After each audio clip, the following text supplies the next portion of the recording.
exchange, to have a dialogue, to have a debate. Hello and welcome, I'm Thomas Porteous and you're watching the World Report on NewsX World. Let's take a look at some of the top headlines this hour.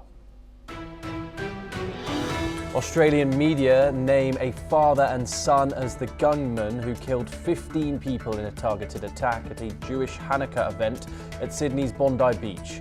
Police say the older man dies at the scene, his son is critically injured, and the Prime Minister signals tougher gun laws after the deadliest attack in decades. Los Angeles officials confirm actor and director Rob Reiner and his wife are found dead at their home, with police launching a homicide investigation. City and state leaders confirm the deaths as detectives from the Robbery Homicide Unit probe the case.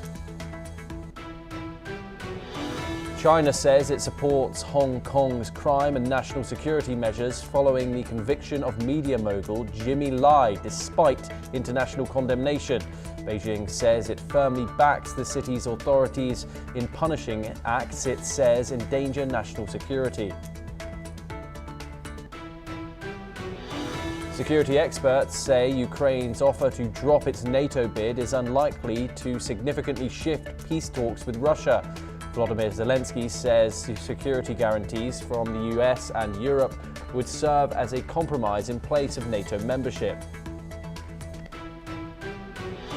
Syria says it arrests 5 suspects linked to a shooting in Palma that kills 2 US soldiers and a civilian interpreter. Authorities say the attacker, who is shot dead, is a member of the security forces suspected of sympathizing with Islamic State. Thailand says it has halted fuel shipments through a Laos border checkpoint amid fears supplies are being diverted to Cambodia. The move comes as fighting with Cambodia spreads along the disputed border with no signs of de-escalation despite ceasefire efforts.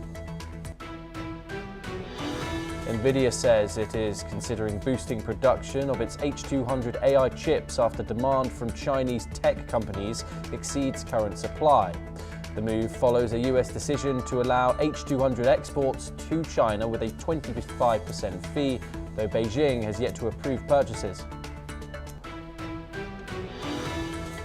Stykro Electronics has said that it shipped more than 5 billion radio frequency trips to SpaceX for its Starlink satellite network. The chipmaker says deliveries over the next 2 years could double that total, highlighting the scale of partnership.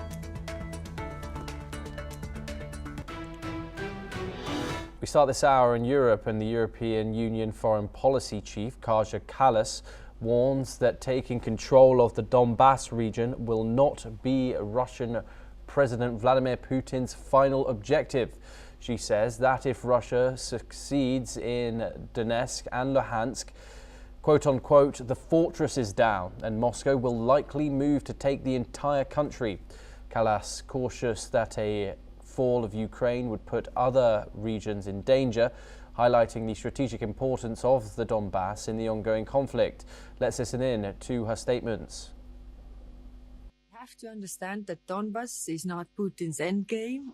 If it gets Donbass, then the fortress is down, and then they definitely move on with taking the whole of Ukraine.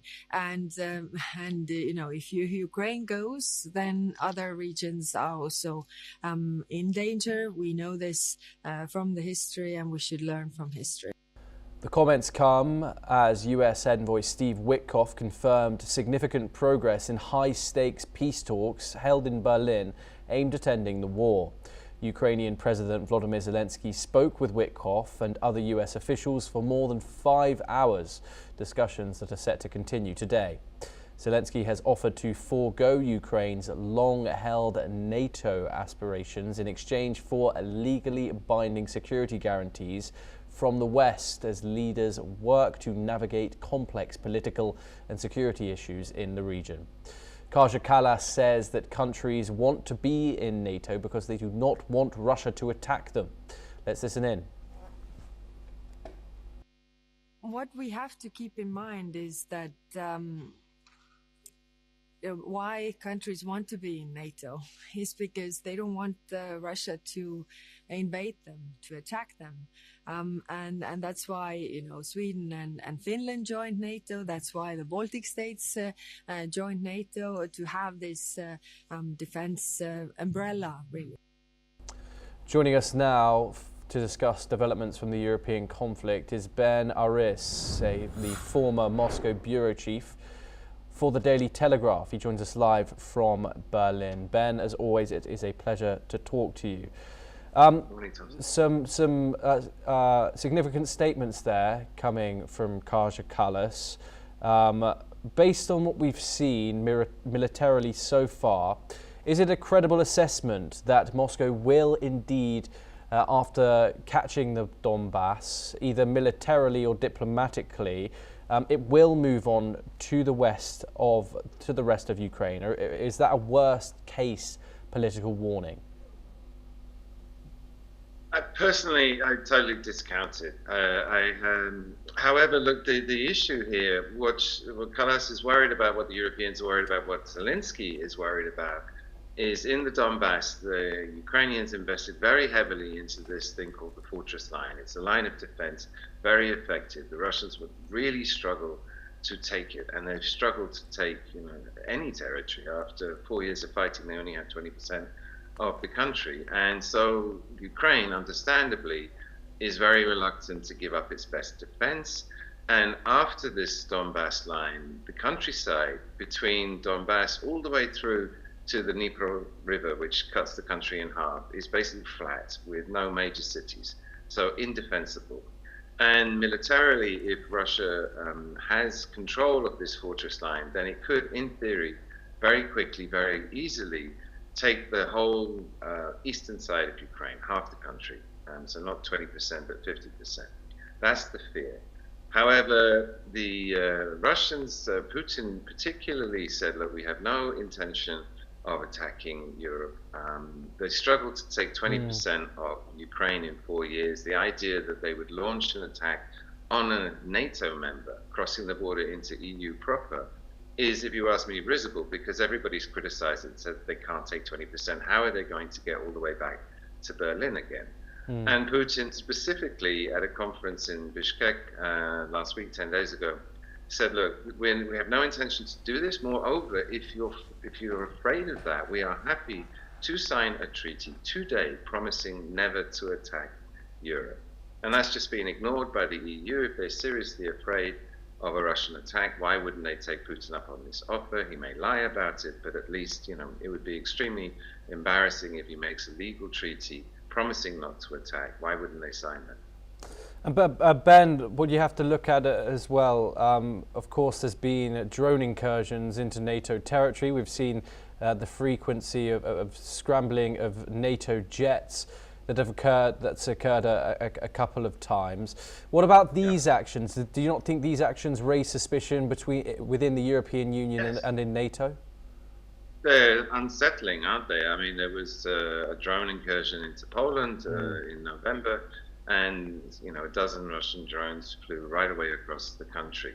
But I saw this as part of the negotiations, as part of the Kremlin pressuring the West, Europe in particular, to come to the table and do the talks that are going on here in Berlin today. And they're testing NATO's defenses to make the point that NATO is completely unprepared to fight a war with Russia. I mean, those drones, they were just reconnaissance drones. They had no explosive on them. It wasn't an attack. It was a gesture. And they flew unimpeded across the whole of Poland. And Poland scrambled its air force and then had to rely on Denmark to come to its aid with F-16s as well. And Poland spent $1.4 billion shooting down a dozen drones that cost $10,000 each. And Russia has millions of these drones and could swarm across the border, and the NATO's defenseless. But that's also unsettled everyone. This is another reason why Kallas is coming out so ardently against, and Russia has probed NATO defenses. So it's escalating slowly. The tensions are very high. However, as to the claim that Putin wants to rebuild the Soviet Empire, I discount that. I think, as I say, just from a practical point of view, that Russia doesn't actually have the military power to invade and occupy any countries in Europe, let alone Ukraine. It hasn't even managed to do that much. So on the European side, I think she's to some extent scaremongering, because they're trying to rally all the people in the EU, like Hungary, who are against this war, who don't want to give any more money. And NATO, Rutte has been saying the same thing, that the Russians are coming. Merz just compared Putin to Hitler and brought up the whole Anschluss in Czechoslovakia, saying they're coming. And because the EU is like full of divisions, and they're trying to rally more support in order to keep Ukraine in the game. Ben, just very quickly, of course, another huge development today. Zelensky has offered to give up NATO aspirations in exchange for legally binding Article 5 style security guarantees. Is that a major concession? Yes and no. It's necessary. It's sort of, everyone's forgotten, but in April 2022, when the first round of peace talks happened, that Zelensky, the negotiating team, offered to give up NATO. And you have to remember that in Ukraine's founding documents, it's supposed to be a neutral country. And it was only in 2014, until 2014, it was in the constitution to be neutral. So it's not really a big concession, and it's a must-have for Putin. This whole war is about the possibility of Ukraine joining NATO. So I don't think he's given away that much, but the emphasis he's made on bilateral security agreements to replace NATO membership is key for Ukraine. He will not do a deal unless the US and the big European countries like Germany, France, UK, unless they offer him real security guarantees. Because if they don't, all Russia has to do in the future is mass troops on the border, and they can demand anything they want from Ukraine. It'll have to do it. But if there's a credible deterrent in the form of military aid by the state, should Russia cross the border, then that will be sufficient, and that will guarantee Ukraine's sovereignty for the long term. That's what it's all about for Zelensky, and this is why he has to insist on these deals. And that's what he's doing here in Berlin. He's trying to stitch together a package of deals from leading European countries, sufficient to guarantee Ukraine's borders in the future. Ben, stay with us as we have further related developments coming up next. Now, speaking ahead of an EU foreign ministers meet that is to be held in Brussels between December the 18th and 19th, EU foreign policy chief Kaja Kallas has once again commented on the feasibility of using Russian foreign frozen assets. She has acknowledged that the discussions around the use of the assets to support Ukraine is getting harder, but the EU leaders will be attempting to form a consensus in the upcoming meeting. Let's listen in. This is really a very important week for financing questions. We have different options on the table, and they will be discussed in the leaders meeting on Thursday. What President Costa has said, we will not leave the meeting before we get before we get the decision on the funding for Ukraine. The most credible option is the reparations loan, and this is what we are working on. We are not there yet, and it is increasingly difficult, but we're doing the work. We still have some days. As per reports, Belgium will be needing a bit of convincing and assurance to go ahead with the plan of using 210 billion euros worth of frozen Russian assets, which the EU claims could help fund Ukraine's military and financial needs for at least the next 2 years. Meanwhile, Italy, Malta and Bulgaria have suggested an alternative, which includes a joint borrowing by the EU. On the other hand, Hungary and Slovakia still remain opposed to using Russian assets or providing any further support for Ukraine. But Ireland and most other member states of the bloc still believe that using the frozen Russian assets is the best option available for funding Ukraine. Sources say that Ukraine could be running out of money by April of 2026. Ben joins us once again. Ben, Kallas there, admitting it's getting harder to build this consensus on using these frozen Russian assets. Of course, Belgium sitting on the vast majority of the billions of euros held in the European Union, 210 billion of which is held in Belgium. Is this difficulty here that Kallas is facing and the European Union is facing built around principle or fear of setting a dangerous global precedent? If I can be outspoken, it's simply not going to happen. It can't happen in so much as what she's proposing to seize this money is illegal under our own European laws. We have strong property rights and it's never been done before. You cannot confiscate a central bank's reserves. It would lead to chaos because it means that you can then arbitrarily confiscate any reserves from any country, and all countries hold money in central banks in other countries. It's the basis of the financial stability of currencies around the world, of countries.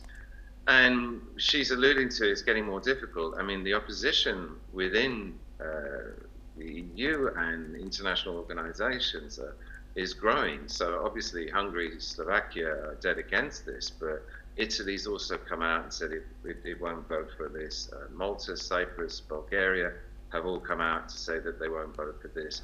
On top of that, the European Central Bank itself, Christine Lagarde, she's also said you can't do this, it's illegal. And the IMF also, you can't do this, it's illegal.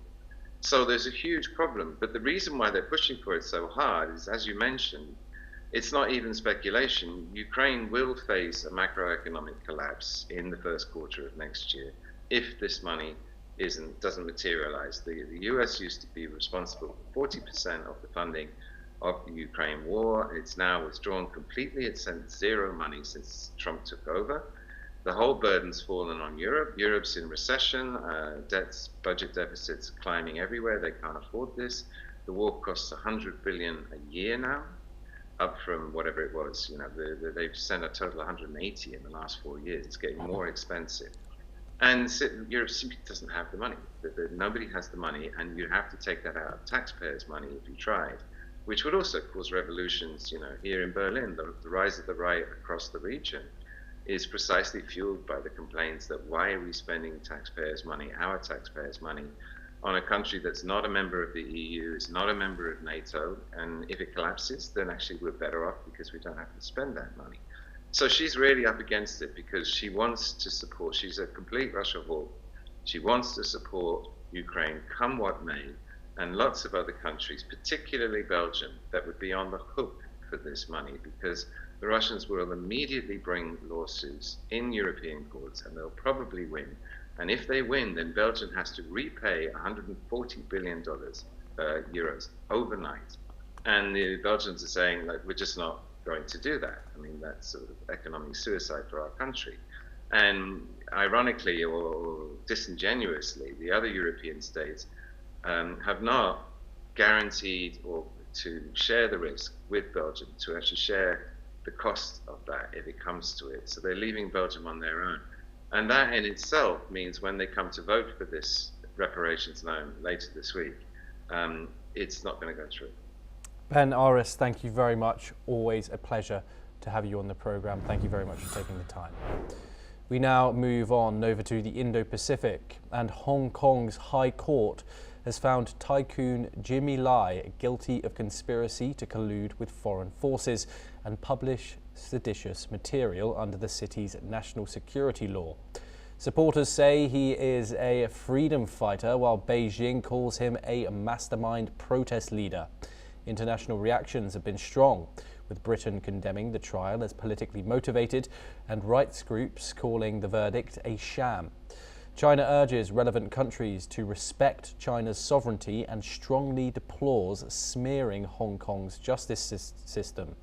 Lai, who has health issues including diabetes and high blood pressure, will face sentencing in January, and his lawyer says an appeal is under consideration. Joining us now is Andrew K.P. Leung. He's an independent China strategist and he joins us live from Hong Kong. Andrew, thank you very much for joining us. Beijing says this is a routine legal case, yet before the national security law, no Hong Kong publisher has ever been convicted for what Hong Kong calls colluding with foreign forces. How is this not a fundamental shift in Hong Kong's legal system? Well, this saga is the culmination of decades of relationship between mainland China and Hong Kong.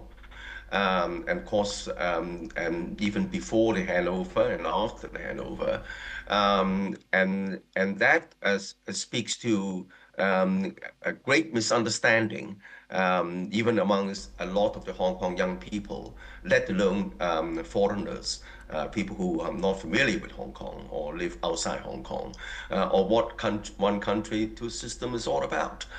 And Hong Kong had been a colonial city for a long, long time. I lived it through it all. I lived it well before the handover and well after the handover. So I know the system pretty well, and have personal experience as a senior government official in the government before and after the handover.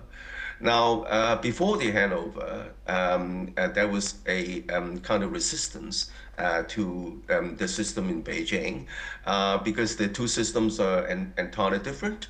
And what is more, after 150 years of colonial rule, most of the Hong Kong young people have lost the sense of nationhood, and they don't understand China. They don't want to know about China. All they want to know is it's Hong Kong,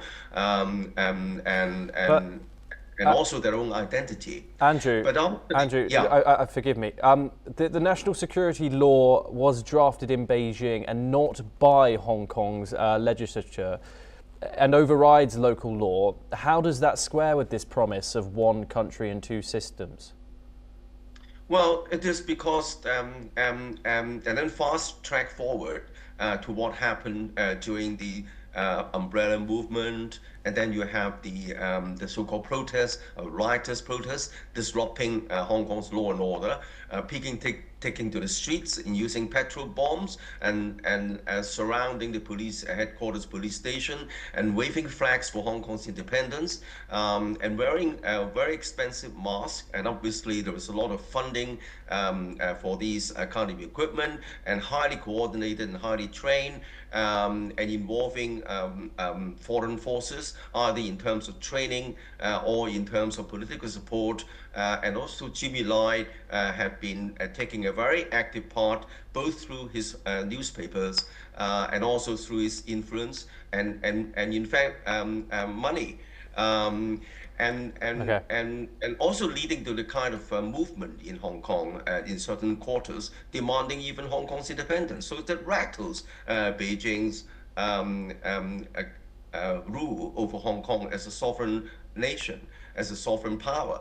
And of course, this is compounded, as I was trying to explain, the kind of lack of understanding amongst the Chinese nation, loss of nationhood, a whole generation of young people not educated on China's history, and so the whole thing has been inflamed by these forces, and that led to the imposition of the national security law. And Jimmy Lai has lots of evidence been laid open during this so many days of almost a year or so litigation out in the open. He openly supported these riots, and also funded and mastermind behind them, and also of course his newspapers and continuing publishing this seditious material even after the enactment of the national security law. Andrew KP Leung, thank you very much. Apologies, we've run out of time there. Thank you very much for joining us. We now move on, and Lionel Messi is expected to come to Delhi for a huge event at the Arun Jaitley Stadium. However, his much anticipated visit to Delhi has been delayed due to heavy fog affecting his charter flight. Meanwhile, Messi's earlier scheduled meeting with Prime Minister Narendra Modi has also been called off. Messi is likely to meet Virat Kohli, Home Minister Amit Shah, Chief of Defence Staff Anil Chauhan, among others, during his New Delhi visit. The visit comes as a part of his three-day GOAT tour in India, where the football icon travelled across 4 Indian cities, including Kolkata, Hyderabad, Mumbai and New Delhi. Each stop featured major events. Kolkata saw a meet and greet and unveiling of a 70-foot statue. Hyderabad hosted a 7-a-side match and a concert, along with a meet and greet event at the Falakumar Palace, and Mumbai held a football and charity show. Delhi will close the tour with a huge event. Let's listen in to some fans as they await Messi's arrival at the Arun Jaitley Stadium. 11 साल से follow कर रहे हैं, 2014 से follow कर रहा हूँ, सारे उसके लोग अर्जेंटीना के फैन और फाइनली वर्ल्ड कप विनर, पूरी जर्नी फॉलो किया है. गुड. बहुत एक्साइटेड है, मतलब बचपन का सपना था आज मिलने का, फाइनली मौका मिला है. बहुत अच्छा लग रहा है सर, बहुत खुशी हो रहा है कि मतलब एक तरह से भगवान से मिलने वाला है जैसे. Google is developing a new Android feature called Motion Cues to help reduce motion sickness while using a phone in a moving vehicle. The feature is expected to roll out within Android 17, potentially first on Pixel devices. Motion sickness occurs when eyes focus on a stationary screen while the inner ear senses movement. Google's solution uses subtle animated dots on the screen, moving in real time with the vehicle's motion to help the brain reconcile the sensory mismatch. Unlike third-party apps, this feature will be built directly into Android, removing the need for extra apps or permissions.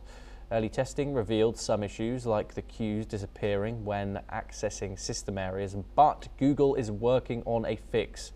Motion Cues is expected to debut with Android 17 in 2026, possibly alongside a new transiting mode to automatically activate comfort features. Okay, that's all that we have time for this hour. Keep watching NewsX World for more international updates.